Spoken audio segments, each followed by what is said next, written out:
औज़ुबिल्लाहिमिनश्शैतानिर्रजीम बिस्मिल्लाहिर्रहमानिर्रहीम। अस्सलाम वालेकुम डियर स्टूडेंट्स। मेरा नाम मुबारक सदीक है, lecturer computer science at the आलमार्क college Havelian. Second year computer science का कोर्स हमने स्टार्ट किया था, जिसका चैप्टर नंबर 1 हम कर रहे थे ऑपरेटिंग सिस्टम। ऑपरेटिंग सिस्टम का हमारा जो आज का नेक्स्ट टॉपिक है वो टाइप्स ऑफ ऑपरेटिंग सिस्टम में टाइम शेयरिंग ऑपरेटिंग सिस्टम है। टाइम शेयरिंग ऑपरेटिंग सिस्टम के बारे में इस लेक्चर के अंदर, इस वीडियो के अंदर हम स्टडी करेंगे। तमाम स्टूडेंट्स से ये गुजारिश है कि वो इस वीडियो को आखिर तक देखें ताकि उनको टाइम शेयरिंग ऑपरेटिंग सिस्टम के बारे में अच्छी तरह से समझ आ सके। टाइम शेयरिंग ऑपरेटिंग सिस्टम क्या होता है? टाइम शेयरिंग ऑपरेटिंग सिस्टम के अंदर सीपीयू अपना टाइम डिवाइड करता है, जिसको टाइम स्लाइस कहा जाता है। वो हर प्रोसेस को, हर जॉब को असाइन किया जाता है और वो हर प्रोसेस उतना टाइम सीपीयू के पास रहता है। अगर वो उस टाइम में कंप्लीट हो जाए तो वेल, अदरवाइज वो दोबारा क्यू में लग जाता है, दोबारा वो एग्जीक्यूशन स्टार्ट करने के लिए वेट करता है। अब इसका पहला पॉइंट हमारे पास ये है, time sharing operating system are those operating systems which slice processor CPU time into small fixed slices and assign the processes to the CPU for that time slice to be executed.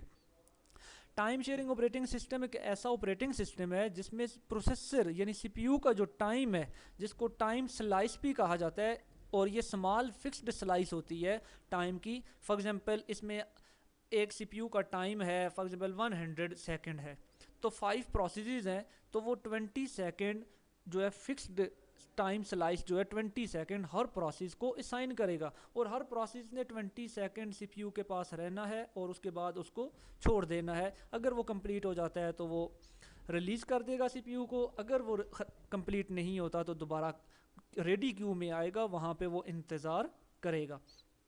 If the process is completed in its allotted time slice, it quiets the system and CPU is assigned to the new process waiting on the top of the ready queue. यही point अभी आपको मैंने बताया कि अगर वो process complete हो जाता है उस अलाटेड टाइम स्लाइस के अंदर, तो वो सीपीयू को रिलीज़ कर देगा, सिस्टम उसको क्वाइट कर देगा, उसको ख़त्म कर देगा, कंप्लीट कर देगा। अदरवाइज और सीपीयू जो है नेक्स्ट प्रोसेस जो वेट कर रहा होगा, न्यू प्रोसेस जो रेडी क्यू में मौजूद होगा, टॉप पे होगा, जो जिसका नंबर होगा एग्जीक्यूशन का, उसको असाइन होगा और उसको एग्जीक्यूट करेगा।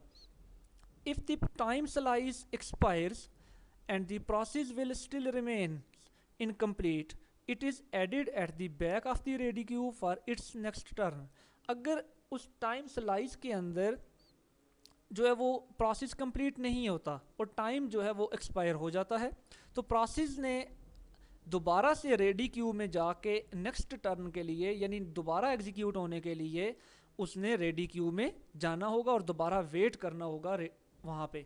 अब इसमें मैं ये डायग्राम है एक छोटी सी, ये कुछ इसके थ्रू मैं आपको समझाता हूँ। ये क्या है, P1 जो है ये हमारे पास प्रोसेस 1 है। P जो है हम प्रोसेस को डिनोट कर रहे हैं, P1 P2, process 1 process 2 process 3 process 4 up to process 8। हमारे पास ये रैम का पोर्शन है।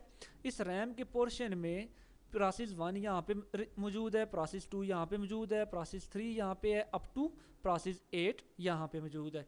अब ये एक डायग्राम जो है आगे फर्दर चल रही है, मैंने उसको आगे फर्दर लेकर चल रहा हूँ। ये प्रोसेस 1 सीपीयू के पास जाएगा एग्जीक्यूट होने के लिए। अब प्रोसेस 1 को जो टाइम मिला है, उस टाइम में ये कंप्लीट नहीं हो पाया क्योंकि इसका टाइम एग्जीक्यूशन का ज़्यादा था और सीपीयू ने इसको जो टाइम अलाट किया है वो टाइम कम था। तो ये नेक्स्ट जो लास्ट पे रेडी क्यू पे दोबारा आके यहाँ पे ऐड हो जाएगा और नेक्स्ट टर्न का इंतज़ार करेगा। अब प्रोसेस 2 की बारी है, प्रोसेस 2 एग्जीक्यूट हो रहा है। प्रोसेस 2 का जो टाइम पीरियड था एग्जीक्यूशन का, वो और जो टाइम असाइन किया गया सीपीयू की तरफ से इसको, वो तकरीबन इक्वल थे। उस टाइम में प्रोसेस 2 जो है ये कंप्लीट हो चुका है, तो ये सिस्टम को रिलीज़ कर देगा, ये रेडी क्यू में दोबारा नहीं आएगा। अब ये सिस्टम को रिलीज़ कर देगा, ये क्वाइट हो जाएगा, सिस्टम इसको क्वाइट कर देगा। उसके बाद प्रोसेस 3 की बारी आ जाती है जो कि थर्ड नंबर पे था, अब वो फर्स्ट नंबर पे आ चुका है क्योंकि दो प्रोसेस इसके फर्स्ट से हट चुके हैं। प्रोसेस 3 जो है सीपीयू के पास जाएगा, इसका जब नंबर है तो ये एग्जीक्यूट होगा, इसका टाइम भी सीपीयू का जो टाइम स्लाइस है, टाइम क्वांटम है उसके बराबर था, ये भी कंप्लीट हो जाएगा और ये भी नेक्स्ट टर्न के लिए नहीं जाएगा। इस तरह प्रोसेस 4, प्रोसेस 5, अगर जिस प्रोसेस का टाइम स्लाइस से ज़्यादा होगा उसने रेडी क्यू में दोबारा आना होगा, और जिसका टाइम कम या उसके इक्वल होगा टाइम स्लाइस के, तो वो दोबारा से क्यू में नहीं आएगा एग्जीक्यूशन के लिए। ये टाइम शेयरिंग ऑपरेटिंग सिस्टम का ये एक मेथड है जिसमें हर प्रोसेस को इक्वल टाइम डिवाइड करके दिया जाता है। नेक्स्ट हमारे पास इसकी कुछ एडवांटेजेस हैं, इनको देख लेते हैं। एडवांटेजेस हमारे पास क्या है? नंबर 1 पे है मिनिमाइज रिस्पांस टाइम। इसमें ये होता है कि हर प्रोसेस को टाइम मिलता है एग्जीक्यूशन का, तो रिस्पांस टाइम जो है वो मिनिमाइज होता है, यानी कम टाइम में हर प्रोसेस को थोड़ा थोड़ा टाइम दिया जाता है और हर प्रोसेस एग्जीक्यूट हो रहा होता है, यानी कि लॉन्ग टाइम के लिए किसी प्रोसेस को वेट नहीं करना पड़ता। सपोर्ट यूज़र इंटरेक्टिविटी, यूज़र इसमें इंटरेक्शन कर सकता है, यूज़र किसी भी प्रोसेस को प्रायोरिटी देना चाहे तो वो दे सकता है, यानी कि यूज़र इंटरेक्टिविटी या उसमें इंटरप्शन करके अपना कोई और वर्क परफॉर्म करना चाहे तो वो भी कंप्लीट कर सकता है। पॉइंट नंबर हमारे पास थर्ड है, a process does not wait for a long time if it is preceded by a process of large execution time.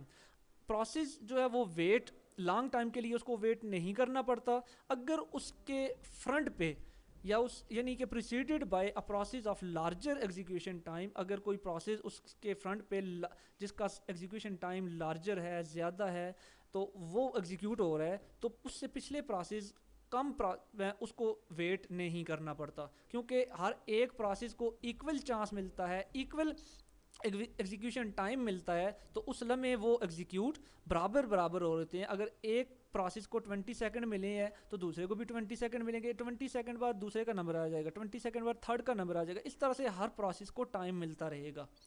All processes get equal chance for execution, यानी कि हर process को equal chance मिलेगा execution का। ये point मैं पहले भी repeat कर चुका हूँ।